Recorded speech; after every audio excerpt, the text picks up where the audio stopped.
भारत की तस्वीर सच ही मिशन है। विधान परिषद में हमारे नेता सदन श्री केशव प्रसाद मौर्य जी को और उन सभी माननीय सदस्यों को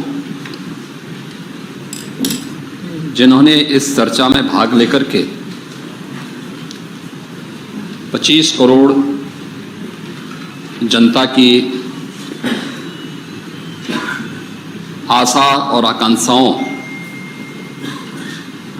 की ओर शासन का ध्यान आकर्षित किया है और सरकार से जुड़े हुए मुद्दों को भी इस माननीय सदन के सम्मुख रखने का कार्य किया है। महोदय, जब हम 2023-24 के 105 आ रहा है, देश की सबसे बड़ी आबादी के राज्य के बजट की चर्चा कर रहे हैं, तो स्वाभाविक रूप से हमें उस पृष्ठभूमि में भी जाना होगा जो उत्तर प्रदेश जैसे राज्य की दृष्टि से अत्यंत महत्व रखता है।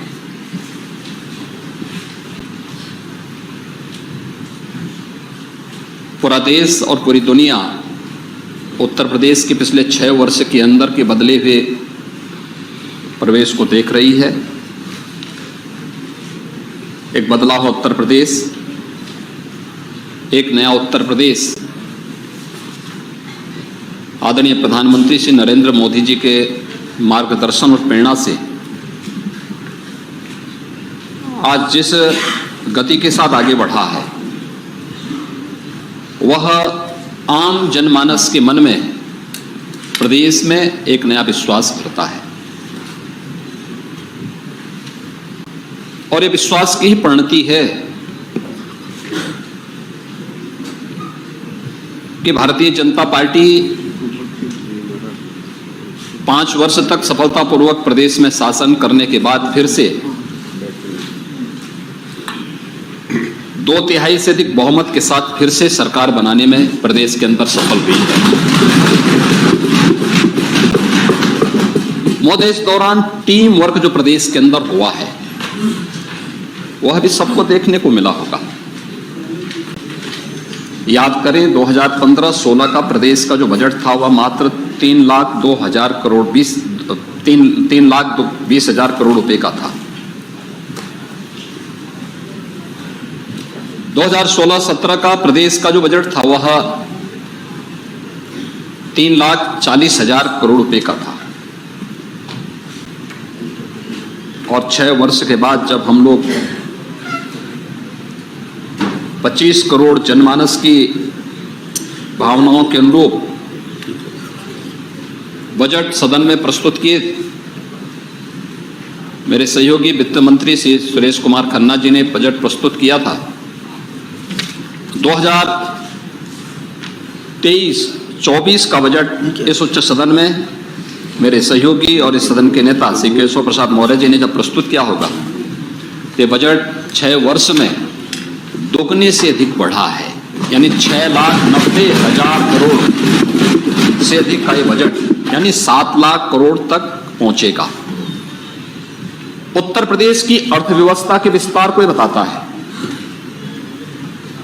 इन 6 वर्षों में उत्तर प्रदेश की प्रति व्यक्ति आय को दोगुना करने में सफलता प्राप्त हुई है।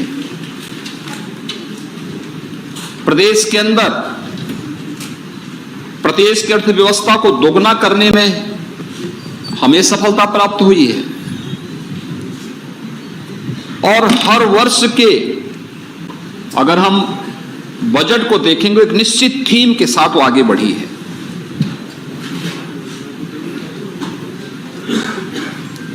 आदरणीय प्रधानमंत्री जी ने 2014 में एक मंत्र दिया था, सबका साथ, सबका विकास, सबका विश्वास और सबके प्रयास का। वही इस सरकार की सफलता का भी और उत्तर प्रदेश की 25 करोड़ जनता की जन भावनाओं को गांव, गरीब, किसान, नौजवान, महिलाएं और समाज के प्रत्येक तबके को उसको साथ जोड़ते हुए आगे बढ़ाने के क्रम का एक अभियान है। और यही परिणाम है कि हर एक क्षेत्र में आज उत्तर प्रदेश बदलता हुआ दिखाई दे रहा है। 2017 के पहले उत्तर प्रदेश के पास, यहां के नौजवानों के सामने पहचान का संकट था। किसान बदहाल था, आत्महत्या कर रहा था, गरीब भूखमरी का शिकार था, भूख से मौतें होती थी, महिलाएं, बेटियां सुरक्षित नहीं थी, संगठित अपराध में लिप्त माफियाओं की पैरेलल सरकार चलती थी, पैरेलल सत्ता चलती थी। हर प्रकार का माफिया प्रदेश के अंदर हावी हो गया था। कहीं संगठित अपराध को संचालित करने वाला माफिया था, कहीं भू माफिया था, कहीं खनन माफिया थे, कहीं वन माफिया थे, कहीं पशु माफिया थे। हर प्रकार के माफिया प्रदेश में के अंदर पनप रहे थे।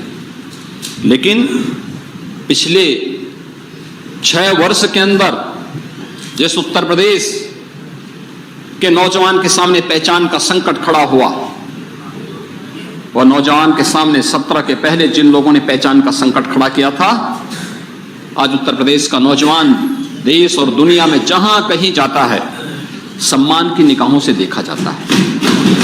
बहुत गर्व के साथ उत्तर प्रदेश का नौजवान कह सकता है कि मैं भारत की हृदय स्थल उत्तर प्रदेश से हूं। मेरी शिक्षा दीक्षा उत्तर प्रदेश में हुई है। उत्तर प्रदेश की टीम ने आदरणीय प्रधानमंत्री जी की प्रेरणा से वो परिवर्तन करके दिखाया है। और परिवर्तन आज सर्वत्र, हर पक्ष में, हर स्तर पर, हर गांव में, हर मोहल्ले में, हर कस्बे में, हर जनपद में वो देखने को मिल रहा है। और उसकी एक झलक अभी पिछले दिनों प्रदेश के अंदर विगत माह हुए कुछ कार्यक्रमों के माध्यम से भी देखने को मिला था। महोदय, 10, 11, 12 फरवरी ग्लोबल इन्वेस्टर समिट का तिथि। पहले उत्तर प्रदेश के लिए इन्वेस्टर समिट होते थे कहां? उत्तर प्रदेश के बाहर, दिल्ली या मुंबई में, लखनऊ में नहीं होते थे इन्वेस्टर समिट यूपी के लिए। लेकिन उसका वेन्यू होता था, उसका स्थल होता था यूपी के बाहर। पूछा जाता था कि आप यूपी में क्यों नहीं कर रहे हैं? वो कहते साहब यूपी में कौन आएगा। तो जब यूपी में कोई इन्वेस्टर आना नहीं चाह रहा है, आ नहीं रहा है, आपके इन्वेस्टर समिट में नहीं आ रहा है, तो क्या निवेश करने के लिए आएगा? यानी केवल कोरे सब्जबाग दिखाने के कितने प्रयास होते थे। लेकिन हमने फरवरी 18 में भी ग्लोबल, उस समय उत्तर प्रदेश इन्वेस्टर समिट का आयोजन किया था। आदरणीय प्रधानमंत्री जी का आशीर्वाद प्राप्त हुआ था। महामहिम राष्ट्रपति जी भी आए थे समापन पे। और 2022 में फिर से हम लोगों ने उत्तर प्रदेश का ग्लोबल इन्वेस्टर समिट किया। कितना परिवर्तन! 2018 में जिस प्रदेश में 4,68,000 करोड़ रुपए के प्रस्ताव आते हैं, आज उसी प्रदेश में 35 लाख करोड़ रुपए से अधिक के प्रस्ताव प्राप्त हो गए। और 35 लाख करोड़ रुपए के प्रस्ताव, ये 35 लाख करोड़ रुपए के प्रस्ताव केवल अब एनसीआर तक सीमित नहीं है। पूर्वी उत्तर प्रदेश भी लगभग 10 लाख करोड़ रुपए के प्रस्ताव प्राप्त हुए हैं। बुंदेलखंड में 4,29,000 करोड़ रुपए के प्रस्ताव बुंदेलखंड के लिए प्राप्त हुए हैं। मध्य यूपी के लिए हुए हैं। लेकिन इसके लिए भूमिका तैयार करनी पड़ी थी, इसके लिए एक अभियान चलाना पड़ा था। 6 वर्ष तक लगातार टीम यूपी मेहनत करती रही, कार्य करते रही, दिन रात एक करके अपनी जिम्मेदारी का निर्वहन करते हुए जब उसने जब वह कार्य किया, परिणाम, पसीना बहाया, परिणाम हमारे सामने, परसेप्शन बदला हर एक सेक्टर में। आज प्रदेश के पास बेहतर लॉ एंड ऑर्डर की स्थिति है। आज उत्तर प्रदेश के पास बेहतर कनेक्टिविटी है। 4 लेन की कनेक्टिविटी हमारे पास, इंटर स्टेट कनेक्टिविटी हमारे पास है, एक्सप्रेस हाईवेज हमारे पास है, रेल का बेहतर नेटवर्क हमारे पास है, एयर नेटवर्क हमारे पास है।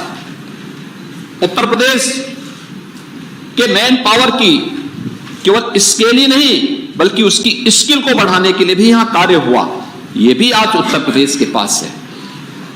हमने सेक्टोरियल पॉलिसी बनाई, उस पर अध्ययन किया हर एक विभाग ने, और हर एक विभाग ने उस पर अध्ययन करते हुए जो कार्यक्रम आगे बढ़ाए, आज परिणाम सामने है कि अलग अलग सेक्टर में किस किस में निवेश हो सकता है, उसकी मैपिंग की गई और उस सेक्टर के लिए फिर उस प्रकार की पॉलिसी बनाई गई। एंटी भूमाफिया टास्क फोर्स बना करके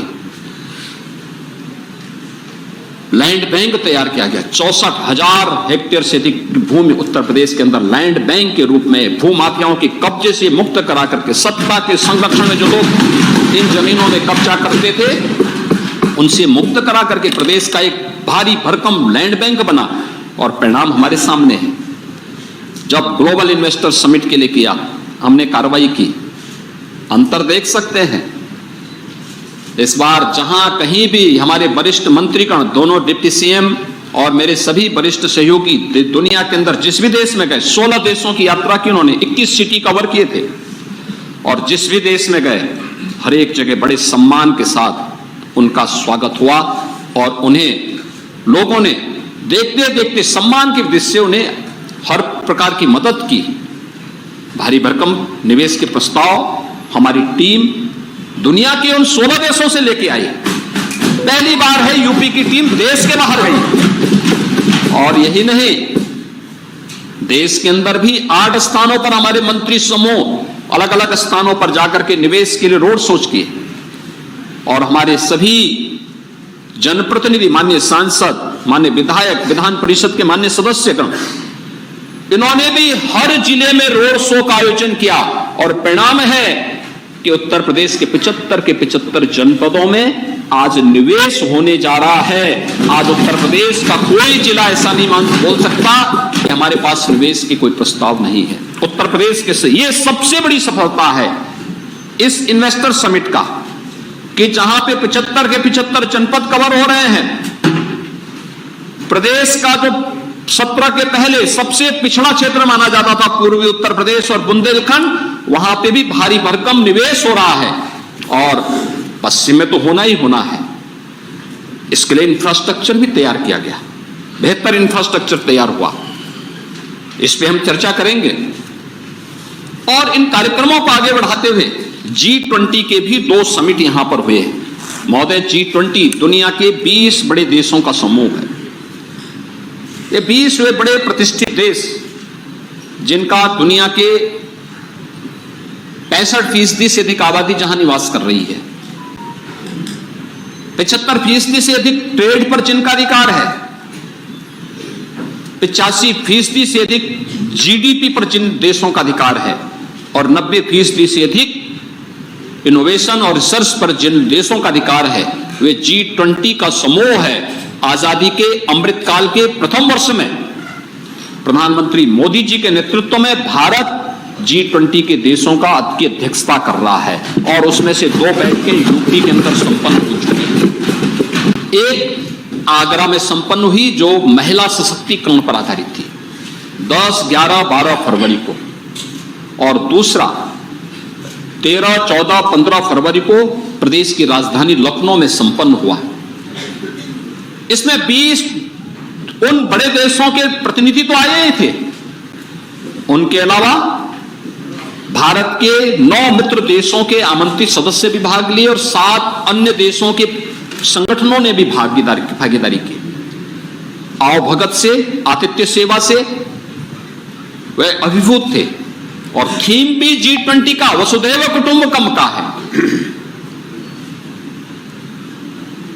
वसुधैव कुटुंबकम, हमने कभी नहीं बोला ये अपना है, ये पराया है।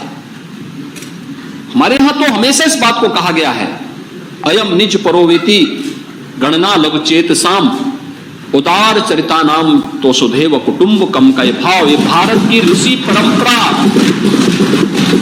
ये सबसे बड़ी बात रही है। सदैव इस बात को महत्व दिया। और जहां हम वसुधैव कुटुंबकम की बात करते हैं तो हमारे विपक्ष में बैठे हुए लोग, मैंने कल भी कहा था कि हर समस्या के समाधान के 2 रास्ते होते हैं। या तो उसमें भाग लो या भाग लो। उन्होंने समस्या का समाधान नहीं किया तो ये भाग लिए। ये समाधान करने वाली टीम है तो यहां भाग ले रही है। जब हम यहां पे वसुधैव कुटुंबकम की बात कर रहे हैं, प्रधानमंत्री मोदी जी के नेतृत्व में दुनिया का भारत का संदेश पहुंच रहा है, तब वो जाति की बात कर रहे हैं। जब हम ग्लोबल इन्वेस्टर समिट की बात कर रहे थे तब वह जाति की बात कर रहे थे। जब हम G20 की समिट की बात कर रहे थे तब वह जाति की बात कर रहे थे। जब हम बजट की चर्चा की बात कर रहे थे और उनके सुझाव मांग रहे थे तब वह जाति की बात कर रहे थे। ये सब जानते हुए कि इसी कारण से उत्तर प्रदेश के नौजवानों के सामने, इन्हीं कारणों से उत्तर प्रदेश के सामने पहचान का संकट खड़ा हुआ था। ये पहचान का संकट, उत्तर प्रदेश का नौजवान कहीं जाता था, वो पहचान का भयंकर संकट। लोग बताते ही नहीं थे, नौजवान बताता भी नहीं था। और इस संबंध में बहुत अच्छी बात कही है। एक बड़े विद्वान ने कहा कि समस्या का समाधान का इस पर निर्भर करता है कि आपका सलाहकार कौन है। दुर्योधन का सलाहकार शकुनी था और अर्जुन का कृष्ण था। परिणाम सबके साथ, शकुनी को पालेंगे तो सत्यानाश होना ही होना है। और यह दृश्य अगर विपक्ष समझ पाएगा तो संभवतः कुछ सद्बुद्धि आए। महोदय, अलग अलग सेक्टर के जो कार्यक्रम हुए हैं यह प्रदेश के अंदर उन उपलब्धियों के माध्यम से देखी जा सकती है। अमृतकाल का प्रथम बजट देश की सबसे बड़ी आबादी के राज्य में तब आया है जब इस सदी की सबसे बड़ी महामारी कोरोना का सामना करते हुए आज उत्तर प्रदेश कोरोना जैसी महामारी से पूरी तरह मुक्त है। सारे पर्व और त्योहार हर्षोल्लास उमंग के साथ मनाए जा रहे हैं। अर्थव्यवस्था फिर से प्रदेश के अंदर उछाल मारने के लिए उतावली दिखाई दे रही है। उत्तर प्रदेश विकास की एक सही पटरी में आगे बढ़ा है। एक तरफ कोविड महामारी थी, दूसरी तरफ रूस और यूक्रेन का युद्ध भी था। पूरा यूरोप आर्थिक मंदी के दौर से गुजर रहा है। 1947 में भारत का ही हिस्सा जो पाकिस्तान था, आज उस पाकिस्तान में रोटी के लाले पड़ रहे हैं। लेकिन भारत प्रधानमंत्री मोदी जी के नेतृत्व में आज वैश्विक नेतृत्व की जिस क्षमता का प्रदर्शन कर रहा है, पूरी दुनिया उसके प्रति अभिभूत है। हर भारतवासी को उस पर गौरव की अनुभूति करनी चाहिए। और उत्तर प्रदेश अपनी इस भूमिका में भारत की अर्थव्यवस्था को मजबूती प्रदान करने में कैसे योगदान दे सकता है, यह बजट उसी का प्रतिनिधित्व करता हुआ दिखाई देता है। जो सदन में जो बजट आया था, इसकी थीम ये कि हम लोग $1 ट्रिलियन की इकोनॉमी बनेंगे। अगर प्रधानमंत्री मोदी जी ने भारत की इकोनॉमी को $5 ट्रिलियन की इकोनॉमी बनाने का एक संकल्प लिया है और उसके अनुरूप कार्य योजना बना करके भारत को आगे बढ़ाने का कार्य प्रारंभ किया है, तो हमारा भी दायित्व बनता है कि अपनी आबादी के हिसाब से हम भी कंट्रीब्यूशन कर सकें। जितनी उत्तर प्रदेश की आबादी है उतनी आबादी के हिसाब से हम भी अपना कंट्रीब्यूशन कर सकें और आबादी के हिसाब से कंट्रीब्यूशन करने के लिए एक सर्वसमावेशी समग्र विकास की सोच रखने वाला आत्मनिर्भर उत्तर प्रदेश की नींव को और मजबूत करने वाला यह 2023-24 का बजट उत्तर प्रदेश की जनता को समर्पित किया गया है।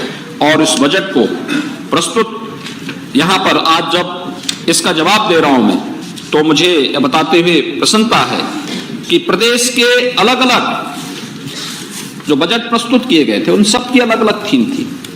पहला बजट अन्नदाता किसानों के लिए हम लोगों ने समर्पित किया था। 36,000 करोड़ रुपए की लागत से 86 लाख अन्नदाता किसानों की कर्ज माफी के कार्यक्रम के साथ साथ तमाम अन्य योजनाएं अन्नदाता किसानों से जुड़ी हुई उन्हें आगे बढ़ाने का कार्य किया था। प्रोक्यूरमेंट के का परिणाम क्या आया है? बहुत सारे लोगों ने प्रश्न किया होगा कि क्या किसानों की आमदनी दुगनी हुई? आते हैं उस पे भी। सिंचाई के लिए क्या किया, इस पे भी हम बता देंगे।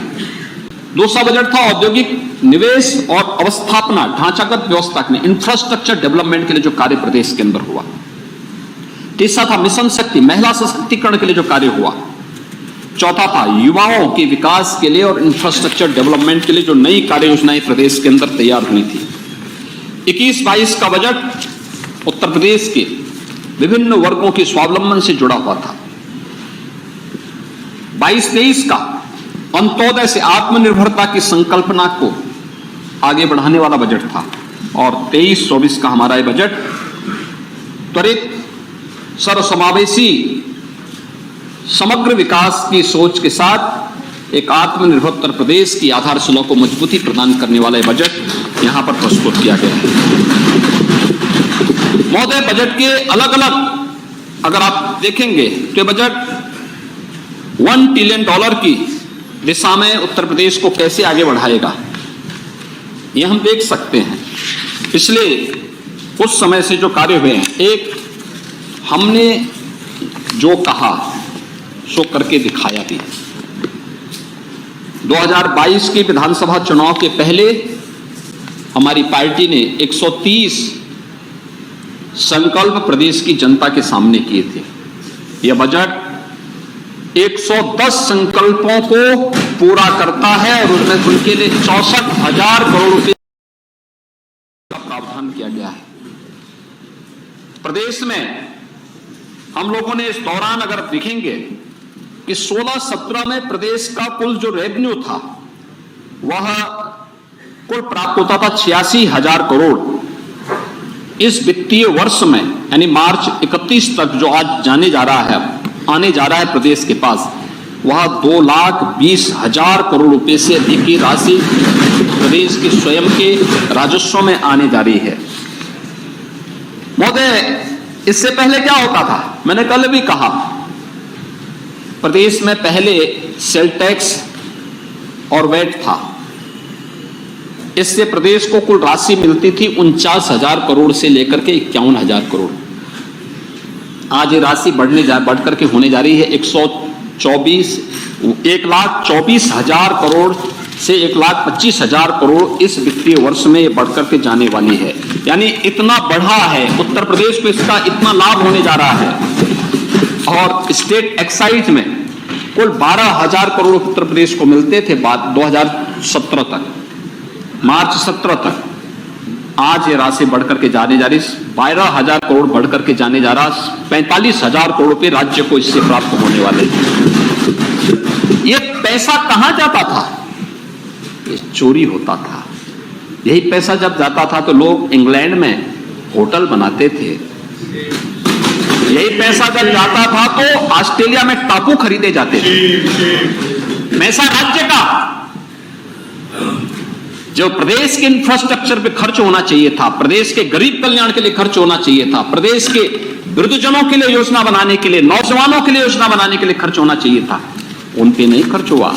ये पैसा कहां चला गया, यह तो आप देख सकते हैं। और ये तब हुआ है, ये तब हम कर रहे हैं जब डीजल पेट्रोल पर कोई अतिरिक्त टैक्स लगाने की बजाय हमने टैक्स को कम किया। उत्तर प्रदेश के अंदर वेट कम किया। महंगाई उत्तर प्रदेश के अंदर डीजल पेट्रोल सबसे कम है, अगल बगल के किसी भी राज्य के अंदर आप देखेंगे सबसे कम है। यह उत्तर प्रदेश ने इस दिशा में जो प्रयास प्रारंभ किया है वह इसकी एक झलक भी प्रस्तुत करता है। महोदय, जो प्रदेश के अंदर आज हमें इस बात पर गौरव की अनुभूति होती है कि कोविड-19 और रूस यूक्रेन युद्ध के बावजूद उत्तर प्रदेश आज रेवेन्यू सरप्लस स्टेट है। उत्तर प्रदेश 2016-17 में 20% से अधिक जो राशि थी वह ऋणों के माध्यम से वित्त पोषण होती थी। जो कुल बजट होता था 20% से अधिक केवल बजट से केवल हम ऋण के माध्यम से देते थे। और 23-24 में जब बजट प्रस्तुत किया गया है, यह घट करके अब मात्र 16% हम ऋण लेकर के करेंगे। शेष अपने स्वयं के ओन सोर्स से ये बजट का पूरा पैसा हम लोग उपलब्ध करवाएंगे। पहले बजट का 8% जो भाग होता था वह ऋण के ब्याज चुकता करने में होता था, आज ये घट करके मात्र 6% तक आने जा रहा है। यह उत्तर प्रदेश की नई प्रोग्रेस को दिखाता है कि उत्तर प्रदेश एक सही दिशा में आगे बढ़ चुका है। महोदय, इससे पहले प्रदेश के अंदर जो बैंकों की स्थिति थी, हम उस पर आएंगे, मैं उस पर विस्तार से चर्चा करूंगा, लेकिन $1 ट्रिलियन के बारे में चर्चा करते समय हमारे बहुत सारे मित्र ऐसे हैं जो कहते हैं कि साहब क्या यह संभव हो पाएगा। हम कहते हैं भाई कौन सा काम है जो संभव नहीं हो सकता है, नेक नियति चाहिए। नेक नियति के साथ आप काम करेंगे, क्यों नहीं संभव हो पाएगा, ये संभव होगा। ये पिछले 6 वर्ष के अंदर की यात्रा क्या आपको संभव नहीं दिखती है क्या? हमने संभव बनाया है और $1 ट्रिलियन की इकोनॉमी बनाने के लिए प्रदेश ने, टीम यूपी ने 10 सेक्टर चिन्हित किए हैं जिन पर लगातार कार्य हो रहा है। इनमें पहली सुरक्षा, पहला है शिक्षा का सेक्टर, बेसिक, माध्यमिक, उच्च, वोकेशनल और टेक्निकल एजुकेशन, ये सब एक साथ मिलकर के इस दिशा में समग्र शिक्षा और सौभाग्य से राष्ट्रीय शिक्षा नीति लागू करने के बाद आज आपने देखा होगा, इसके बारे में एक बात सामने आई है कि उत्तर प्रदेश यानी देश विश्व गुरु के रूप में शिक्षा के क्षेत्र में बढ़ेगा, इसमें कोई दो राय आज नहीं होनी चाहिए। राष्ट्रीय शिक्षा नीति उस प्रकार का एक अवसर हमें प्रदान करती है। शिक्षा के लिए अनेक कार्यक्रम बनाए गए हैं। 2017 के पहले अगर मैं कुछ पेपर की क्लिप्स दिखाऊं तो हर व्यक्ति इस चीज को लेकर के आश्चर्यचकित होगा कि कैसे उत्तर प्रदेश चलता था। उत्तर प्रदेश उससे पहले कहां पहुंचा था, कहां लेकर चले गए थे उत्तर प्रदेश को। उत्तर प्रदेश के अंदर 17 के पहले क्या स्थिति पहुंचा दी थी उत्तर प्रदेश के अंदर? 17 के पहले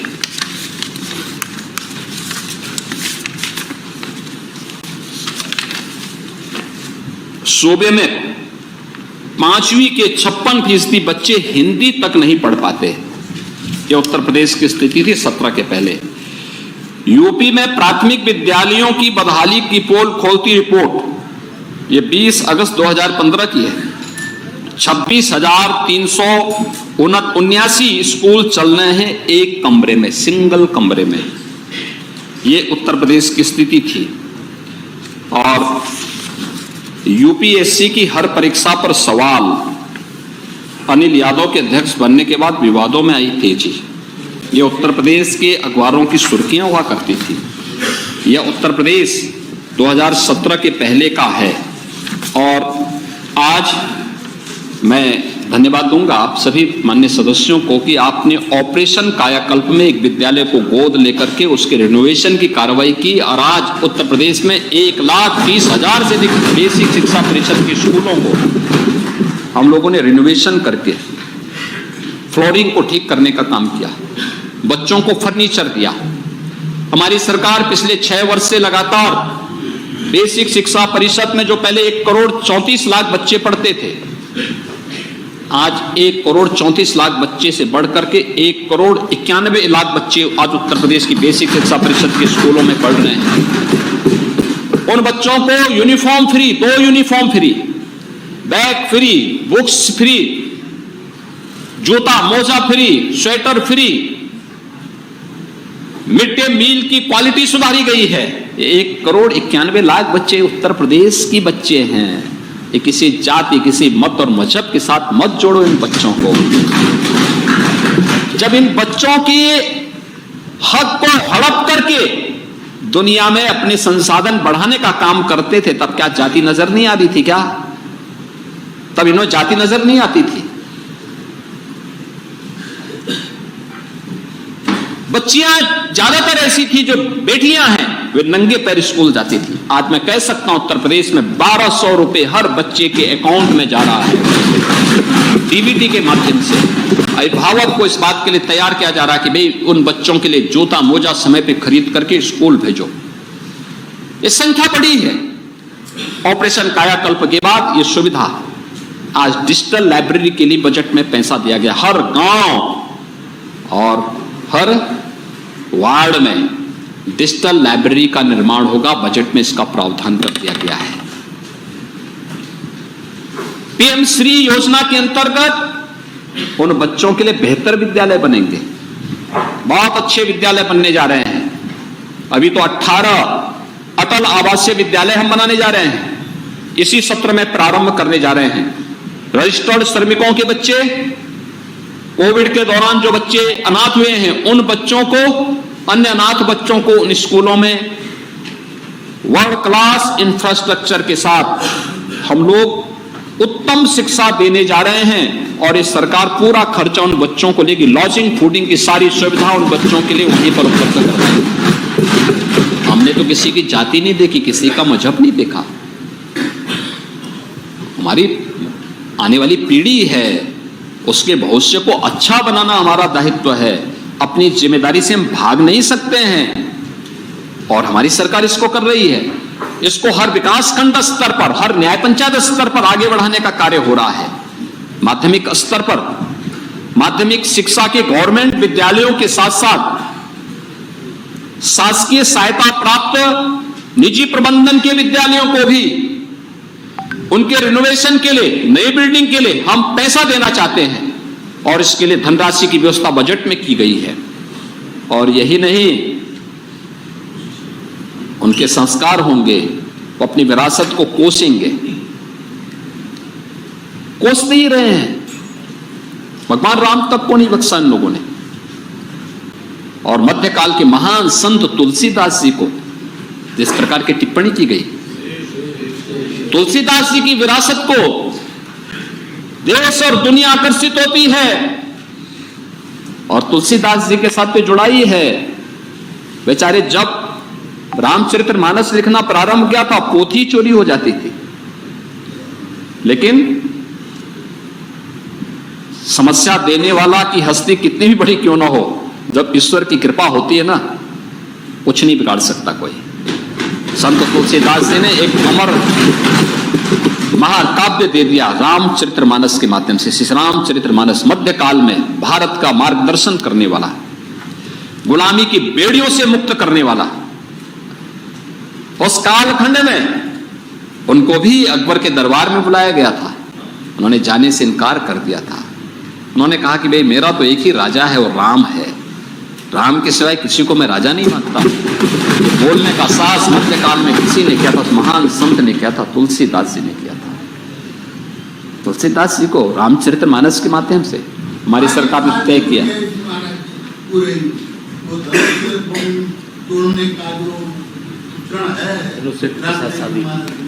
उसी तरह एक शादी हुई है कल। हाँ, औरैया में हुआ है, औरैया में हुआ। मैं अभिनंदन करूंगा उनको जिन्होंने रामचरितमानस के गायन के माध्यम से इस परंपरा को जोड़ा। हमारे यहाँ होता ही है हर एक जगह। अभी मुझे यद्यपि समय नहीं मिल पाता, लेकिन अभी मुझे पिछले सप्ताह एक शादी विवाह के कार्यक्रम में भाग, वहां पे समारोह में जाने का मैं अवसर मिला था। संयोग से उस जब मैं पहुंचा उसी समय वरमाला का कार्यक्रम चल रहा था। ठीक वही गाना बज रहा था जो रामचरितमानस में जनकपुर में उस समय का दृश्य होता है। लोगों के मन में भाव पैदा हुआ है, ये कौन लोग हैं जो विरासत को अपमानित कर रहे हैं? ये कौन लोग हैं? और इन लोगों को पहचानने की आवश्यकता है। उत्तर प्रदेश में जिन लोगों ने राम को कोसा था, जनता ने इनको कहां पहुंचा दिया ये भी सब लोग जानते हैं। और जो लोग कहते थे परिंदा भी पर नहीं मार सकता, अयोध्या में भगवान राम का भव्य मंदिर का निर्माण।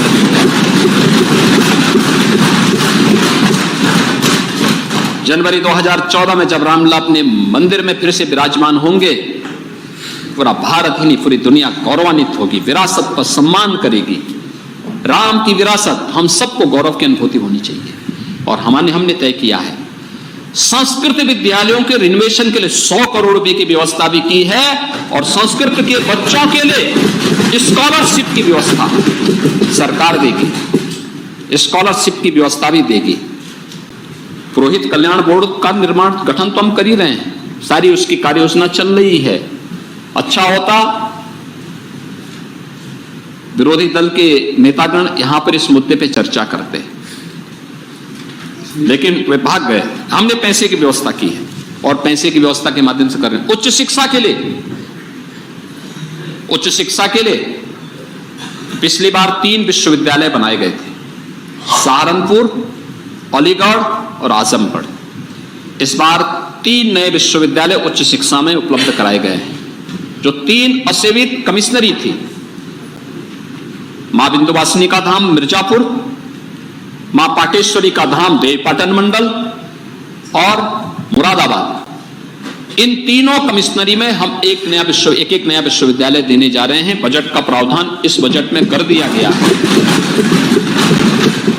फार्मा के क्षेत्र में विश्वविद्यालय के समकक्ष एक नया इंस्टीट्यूट हम गठित करेंगे, जो प्रदेश के अंदर फार्मा सेक्टर की उन उपलब्धियों को लेकर के जाएगा, जो यहां पे फार्मा सेक्टर में ढेर सारी संभावनाओं का, क्योंकि सबसे बड़ा श्रम बाजार अगर यूपी है, यूपी सबसे बड़ा बाजार है, तो यूपी फार्मा का भी सबसे बड़ा हब बनेगा।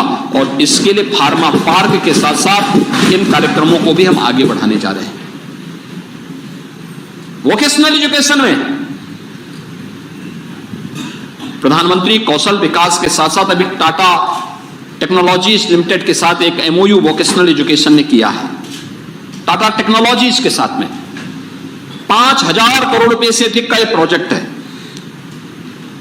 न्यू एज ट्रेड्स उसमें विकसित किए जाएंगे। यूपी के नौजवानों को उन ट्रेड के साथ ट्रेनिंग दी जाएगी और जॉब की गारंटी टाटा की कंपनियां ही उन्हें दे देगी। 35,000 नौजवान हर साल वहां पर प्रशिक्षण प्राप्त करेंगे।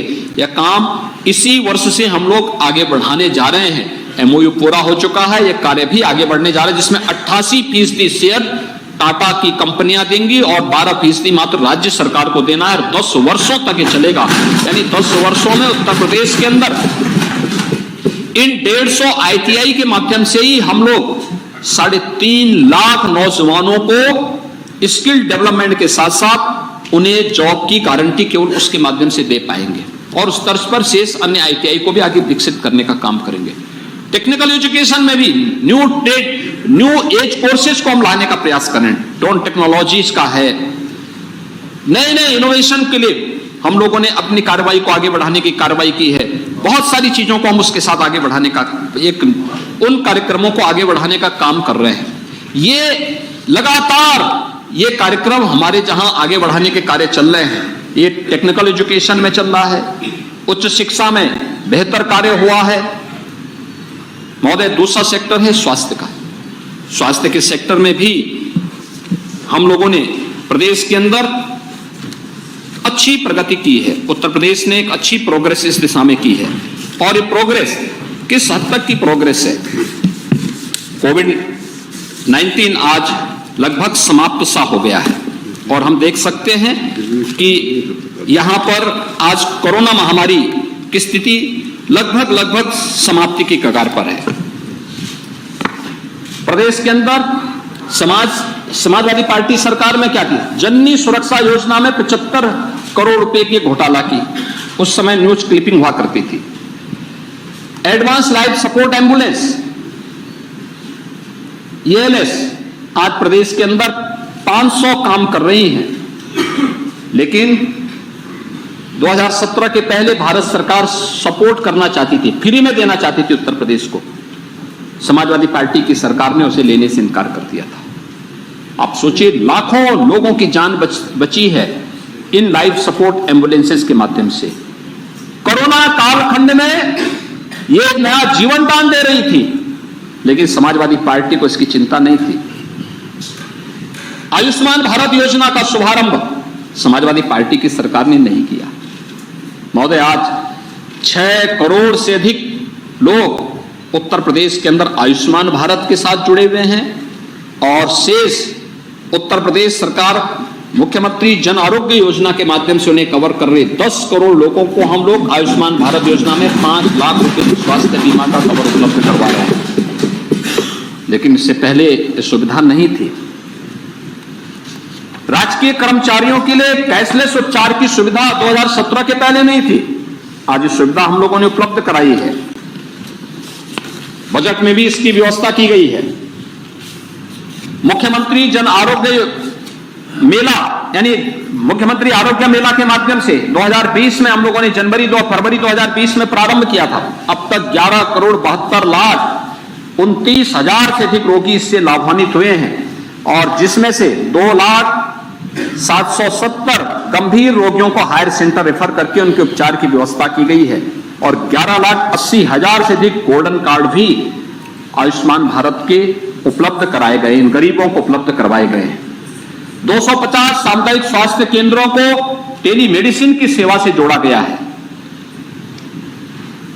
361 सामुदायिक स्वास्थ्य केंद्रों में टेली रेडियोलॉजी सेवाएं उपलब्ध कराई गई हैं। महोदय, 2017 के पहले प्रदेश के अधिकांश जनपद थे जहां कोई वेंटिलेटर नहीं था, कोई आईसीयू बेड नहीं थे। कोरोना में 2020 में जब इसकी समीक्षा हम कर रहे थे तब भी 36 जनपद ऐसे थे। आज उत्तर प्रदेश के सभी 75 जनपदों में यह सुविधा उपलब्ध है। और तो और संचारी रोग, इंसेफ्लाइटिस, डेंगू, मलेरिया, चिकनगुनिया, कालाजार, ये सब बीमारियां असमय बच्चों को निगलती थी। 40 वर्ष में पूर्वी उत्तर प्रदेश और तराई के क्षेत्र से जुड़े हुए हमारे उन जनपदों में 50 हजार से अधिक मासूम बच्चों ने जान दी है। समाजवादी पार्टी 4 बार प्रदेश के अंदर सत्ता में थी, कभी इस मुद्दे को गंभीरता से नहीं लिया, कभी नहीं लिया। फ्री दवा जो मिल रही है आज भी, वह माननीय श्री कल्याण सिंह जी जब चीफ मिनिस्टर थे 1997 में, तब मेरे प्रस्ताव पर उन्होंने फ्री दवा की व्यवस्था उपलब्ध करवाई। समाजवादी पार्टी कभी गई नहीं, देखने के लिए तक नहीं गई। ये जो मरने वाले 50 हजार बच्चे थे, ज्यादातर बच्चे दलित समुदाय से और अल्पसंख्यक समुदाय से थे। उनके प्रति संवेदना कभी उनके मन में नहीं आई, कभी नहीं आई। जाति के लोग बात करते हैं, लेकिन एक गरीब, एक वंचित, एक दलित, एक अति पिछड़ा व्यक्ति दवा के बहाव में दम तोड़ रहा था, लेकिन कभी उसका हाल लेने के लिए नहीं गए, सुविधाएं उपलब्ध कराने का प्रयास नहीं था। आज मैं कह सकता हूं हमारी टीम ने जो प्रयास किया, सभी विभाग मिलकर के कार्य प्रारंभ किए। महोदय, आज परिणाम है इंसेफ्लाइटिस 96% मौत को नियंत्रित करने में उत्तर प्रदेश ने सफलता प्राप्त कर ली है। हर विभाग ने अपना अपना काम किया, आज परिणाम सामने है। मलेरिया उन्मूलन की दिशा में हम आगे बढ़ चुके हैं। डेंगू पर प्रभावी नियंत्रण है। कालाजार और चिकनगुनिया के लिए भारत सरकार ने उत्तर प्रदेश को सम्मानित किया है और उत्तर प्रदेश के कोविड प्रबंधन की चर्चा तो दुनिया ने भी माना है, WHO ने भी, नीति आयोग ने भी उत्तर प्रदेश की चर्चा की है। उत्तर प्रदेश ने Uttar Pradesh medical supply corporation का गठन किया और 18 से 22 के बीच में मात्र 3 वर्ष में हम लोगों ने 4500 करोड़ रुपए की बचत भी की और हॉस्पिटल में पहले से ज्यादा दवाइयां भी उपलब्ध करवाने का काम किया। भारत की तस्वीर सच ही मिशन है।